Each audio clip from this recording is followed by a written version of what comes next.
অদম্য ইচ্ছে শক্তির নজির গড়লেন উত্তর দিনাজপুরের চোপড়ার এক উচ্চ মাধ্যমিক পরীক্ষার্থী। মাত্র একদিন আগে মা হয়েছেন আর আজ ইসলামপুর সুপার স্পেশালিটি হাসপাতালের বেডে উচ্চ মাধ্যমিক পরীক্ষা দিচ্ছেন। পরিবার সূত্রে জানা গেছে, পরীক্ষার্থীর বাড়ি চোপড়া থানার কলেজপাড়া এলাকায়। তার পরীক্ষা কেন্দ্র ছিল চোপড়ার ঝাড় গার্লস হাই স্কুল। তবে প্রসবের জন্য গতকালই ইসলামপুর সুপার স্পেশালিটি হাসপাতালে ভর্তি হন তিনি। সন্তানের জন্ম দেওয়ার পরও নিজের পরীক্ষা দেওয়ার সংকল্প থেকে সরে আসেননি ওই তরুণী। হাসপাতালের অতিরিক্ত সুপার সন্দীপন ব্যানার্জি জানান, আমরা জানতে পারি এক গাইনি রোগী উচ্চ মাধ্যমিক পরীক্ষার্থী, তাই তার জন্য বিশেষ ব্যবস্থা করা হয়েছে। পরীক্ষার কথা মাথায় রেখে সমস্ত বিভাগ ও পুলিশ প্রশাসনকে জানানো হয়েছে।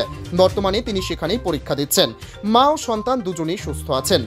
তার এই জেদ ও লড়াই সাধারণ মানুষের প্রশংসা কুড়িয়েছে। পড়াশোনার প্রতি এমন অদম্য ইচ্ছে শক্তি সমাজের অনেককেই অনুপ্রাণিত করবে। গতকাল আমার বৌমার বাচ্চা হয়েছে, প্রেগনেন্ট ছিল, এবার উচ্চ মাধ্যমিকের পরীক্ষা দিবে বাচ্চা নিয়ে পরীক্ষা দিচ্ছে। বাড়ি কোথায় আপনাদের? চোপড়া হাতিবিসা। চোপড়াতে। আপনি কে হবেন? আমি শাশুড়ি হব। আমার ওয়াইফ প্রেগনেন্ট ছিল, তো উচ্চ মাধ্যমিক পরীক্ষা ছিল, তো কালকে আপনার ব্যথা উঠেছে, তারপরে আজকে বাচ্চা হয়েছে, সুস্থভাবে হয়েছে। বাচ্চা নিয়ে পরীক্ষা দিচ্ছে আজকে? বাচ্চা নিয়ে পরীক্ষা দিয়েছে। প্রথম থেকে পরীক্ষা দিচ্ছিল? আর প্রথম থেকে পরীক্ষা দিচ্ছিল। আজকে লাস্ট পরীক্ষা ছিল। আজকে লাস্ট পরীক্ষা ছিল। কি নাম? ফারহানা ইয়াসমিন। মায়ের নাম? মায়ের নাম কি বললেন? ফারহানা ইয়াসমিন। ফারহানা ইয়াসমিন। বাড়ি কোথায়? চোপড়া কলেজ পাড়া। চোপড়া কলেজ পাড়া।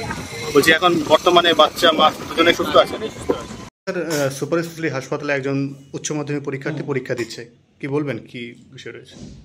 পেশেন্ট গতকাল অ্যাডমিশন হয়েছিল সকালবেলার দিকে 7টা সাড়ে 7টা নাগাদ। দুপুরের দিকে তার ডেলিভারি হয় অ্যারাউন্ড সন্ধ্যার দিকে, 7:40-এর দিকে অ্যাপ্রক্সিমেটলি ডেলিভারি হয় এবং আজকে সে পরীক্ষা দিচ্ছে। আমরা আজকে জানতে পারলাম, অ্যাকচুয়ালি কালকে সন্ধ্যাবেলা জানতে পারিনি যে উনি এইচএস ক্যান্ডিডেট।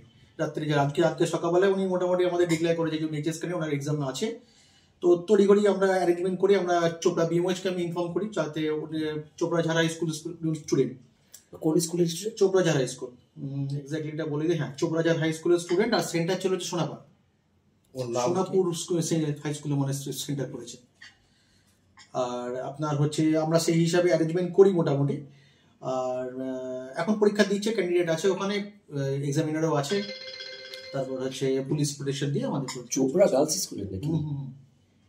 আর বলছি স্যার, কতগুলো পরীক্ষা দিয়েছে এখান থেকে? এই হসপিটাল থেকে? এই হাসপাতাল থেকে দিয়েছে 2 জন, আর এখান থেকে 1 জন। না, যিনি পরীক্ষা দিয়েছেন তিনি কি একটাই পরীক্ষা দিলেন? ফার্স্ট, এটাই প্রথম তার হসপিটালে অ্যাডমিটেড থাকা থেকে পরীক্ষা। কন্যা কি সন্তান জন্ম দিয়েছে সে? Bureau report, Bangla digital TV.